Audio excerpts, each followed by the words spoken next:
Hello everyone, I am Yashu Khurana. I have qualified the MP Judicial Service Examination and I will be sharing my strategy for the same today. As about myself, I completed my law in 2018 from Vivekananda Institute of Professional Studies. After that, I have worked as a law researcher in Delhi High Court with Honorable Mr. Justice Sanjeev Narula. Thereafter, I have worked as a law associate with Mr. Sanjeev Bajaj, who practices in the 30 Hazari courts at Delhi. I have also worked as a legal consultant for National Council for Teacher Education, and lastly I was working as a law researcher at NALSA. Today I will be sharing my tips and tricks for the working professionals who want to qualify the judicial service examinations. MP Judicial Service Examination consists of 3 stages. First is the preliminary examination, जिसके अंदर objective types question पूछे जाते हैं for 150 marks. In 150 marks में से 110 marks are reserve for law questions, 20 marks are reserve for your general knowledge, 10 marks are reserve for your English and 10 marks are reserve for your computer based knowledge. Generally देखा जाता है कि MP में जो cut off है preliminary exam की वो काफ़ी हाई जाती है, क्योंकि इसमें नेगेटिव मार्किंग बिल्कुल नहीं होती. प्रीलिमिनरी एग्ज़ाम में 2 तरीके के क्वेश्चंस होते हैं. एक होते हैं आपके बेयर एक्ट बेस्ड क्वेश्चंस, दूसरे होते हैं आपके प्रैक्टिकल नॉलेज को टेस्ट करने वाले questions. Bare act based questions को मास्टर करने के लिए मैंने जो स्ट्रैटेजी अडॉप्ट करी थी वो ये थी कि मल्टीपल राउंड्स ऑफ रिवीजन करी थी मैंने बेयर एक्ट्स की फॉर ईच सब्जेक्ट. साथ ही साथ मैंने maximum number of objective type question solve करे थे, जिससे कि मुझे अपनी जो गलतियाँ आ रही थी वो पता चल गई थी. ऑब्जेक्टिव टाइप क्वेश्चंस को बार बार प्रैक्टिस करने से आपको एक लिस्ट ऑफ क्वेश्चंस पता चल जाता है या लिस्ट ऑफ टॉपिक्स पता चल जाता है, जो कि आपको दोबारा से पढ़ने की ज़रूरत है और उसको स्ट्रेंथन करने की ज़रूरत है. इसके बाद आते हैं जो प्रैक्टिकल बेस्ड क्वेश्चंस होते हैं. एमपी में प्रैक्टिकल बेस्ड क्वेश्चंस हालांकि कम आते हैं और 70% ऑफ क्वेश्चंस जो होते हैं लॉ के वो बेयर एक्ट बेस्ड क्वेश्चंस होते हैं. लेकिन अगर आपको प्रैक्टिकल बेस्ड क्वेश्चंस को मास्टर करना है तो आपको जजमेंट्स को पढ़ने की काफ़ी ज़्यादा ज़रूरत है कॉन्स्टिट्यूशनल कोर्ट्स की. जजमेंट को पढ़ने से आपको सेक्शंस की प्रैक्टिकल नो हाउ और वर्किंग के बारे में पता चल जाता है, जिससे कि आपको फिर एग्ज़ाम में प्रॉब्लम नहीं होती. साथ ही साथ मैंने अपने एम्बिशन लॉ इंस्टीट्यूट के जो भी नोट्स स्टडी मटेरियल था उनको रेफ़र करा था, जिससे कि मुझे एक कंसेप्चुअल नॉलेज मिल गई थी about the major sections of each subject. Pre के एग्ज़ाम में लॉ के जो आपके 110 मार्क्स है वो तो इन 2 टाइप के क्वेश्चन से कवर हो जाएंगे. इसके अलावा जीके के लिए मैंने अरिहंत की नो माई स्टेट करके बुक आती है उसको रेफ़र करा था, जिसमें आपका एमपी का स्टैटिक जीके और करंट अफेयर्स भी काफ़ी हद तक कवर हो जाता है. अब आते हैं मेंस एग्ज़ाम पे. मेंस एग्ज़ाम जो होता है इसमें टोटल 4 पेपर होते हैं for 100 marks each. First paper जो होता है वो आता है आपका सिविल लॉ का. सेकंड पेपर जो होता है वो आता है आपका आर्टिकल राइटिंग और ट्रांसलेशन का. थर्ड पेपर होता है आपका क्रिमिनल लॉ का. और फोर्थ पेपर होता है आपका जजमेंट राइटिंग, चार्ज फ्रेमिंग और इशू फ्रेमिंग का. जो लॉ के पेपर हैं मेंस एग्ज़ाम के, उसको क्लियर करने के लिए जो मैंने स्ट्रैटेजी अडॉप्ट करी थी वो ये करी थी कि मैंने लॉ के जितने भी सब्जेक्ट्स थे सबके लिए एक डिटेल्ड क्वेश्चन बैंक प्रिपेयर कर लिया था, जिसमें मैंने कि जितने भी एक्सपेक्टेड क्वेश्चन थे उनकी एक लिस्ट बना ली थी. इस क्वेश्चन बैंक को प्रिपेयर करने के लिए मैंने सबसे पहले जो एमपी में प्रीवियस ईयर क्वेश्चन पेपर्स आए हुए थे फॉर द पास्ट 10 ईयर्स उनका डिटेल्ड एनालिसिस करा, जिससे कि मेरे को एक तो एग्जामिनर का पैटर्न पता चल गया कि वो किस टाइप के क्वेश्चंस पूछ रहा है, और ये भी पता चल गया कि what are the favourite areas of each subject जहाँ से कि क्वेश्चन पूछे जा रहे हैं. जब मेरी एक first draft of question bank prepare हो गया, उसके बाद मैंने अपने आप को एग्जामिनर के पॉइंट ऑफ व्यू से सोचने की कोशिश करी और सोचा कि वो किस टाइप के क्वेश्चंस और पूछ सकता है. फिर मैंने हर सब्जेक्ट के ऑलमोस्ट एवरी सेक्शन से जो भी क्वेश्चन पूछे जा सकते थे उनकी एक लिस्ट बनाई, उनका एक टेंटेटिव आंसर बना लिया.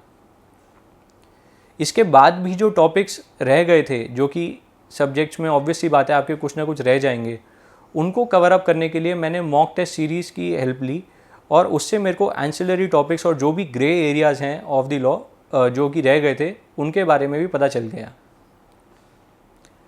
साथ ही साथ मेंस एग्ज़ाम को क्लियर करने के लिए जब आपका क्वेश्चन बैंक प्रिपेयर हो जाता है, उसके बाद जो आता है वो होता है आपकी मल्टीपल राउंड्स ऑफ रिवीजन.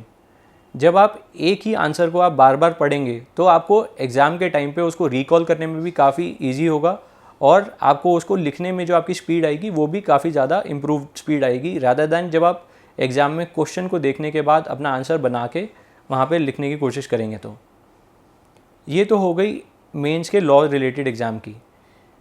इसके बाद आती है स्ट्रैटेजी जो मैंने अडॉप्ट करी थी for the paper number 2 article writing और translation and paper number 4 judgement writing and issue framing and charge framing.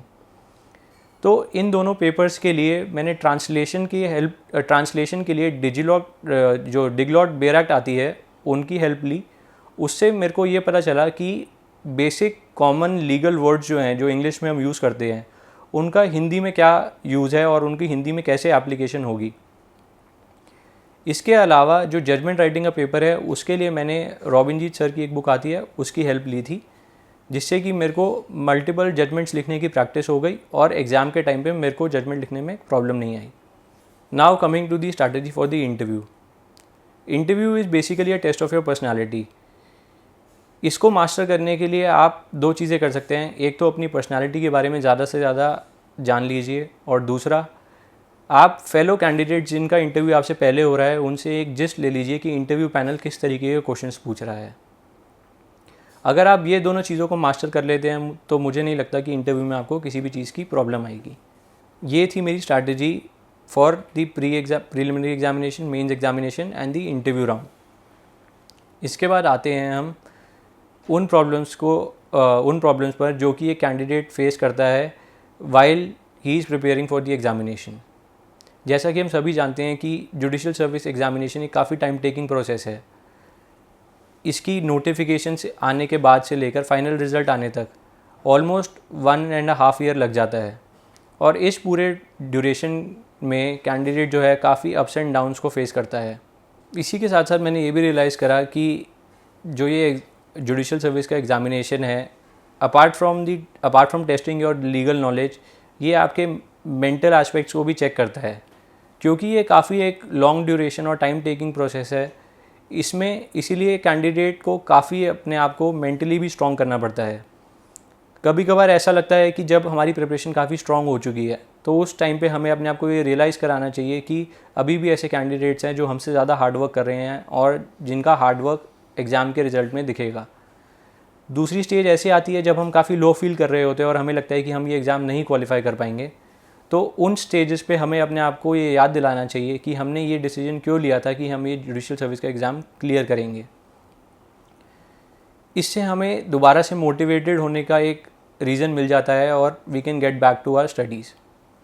तो मुझे लगता है कि जो भी वर्किंग प्रोफेशनल्स हैं उनको अगर ये एग्ज़ाम क्लियर करना है तो उनको 3 चीज़ों का ध्यान रखना चाहिए। पहला है कंसिस्टेंसी, दूसरा है हार्डवर्क और तीसरा है टाइम मैनेजमेंट। जब हम कंसिस्टेंटली एफर्ट्स डालते रहते हैं और गिव अप नहीं करते तो at the end of the day हमें रिज़ल्ट ज़रूर मिलता ही मिलता है। हार्डवर्क का अगर हम साथ नहीं छोड़ते हैं तो इट इज़ गारंटीड कि आपको सक्सेस मिलेगा ही मिलेगा। और टाइम मैनेजमेंट अगर हम प्रॉपर रखते हैं तो हम जो भी अपनी मॉरल ड्यूटीज़ हैं एज अ वर्किंग प्रोफेशनल और जो भी हमारे करियर गोल्स हैं, हम दोनों को प्रॉपरली मैनेज करके दोनों चीज़ों में मास्टर कर सकते हैं और सक्सेस पा सकते हैं। At last, I would like to thank DKT for giving me this opportunity to share my tips and strategy for qualifying the MP Judicial Service examinations. Also, I would be very happy to share my experience and clear doubts of any aspirant who wants to get in touch with me through Instagram. My Instagram ID is Yashu Khurana and my LinkedIn profile is also by the name of Yashu Khurana. All the aspirants who have any doubt regarding how to qualify for MP Judicial Service examination can contact me through these platforms.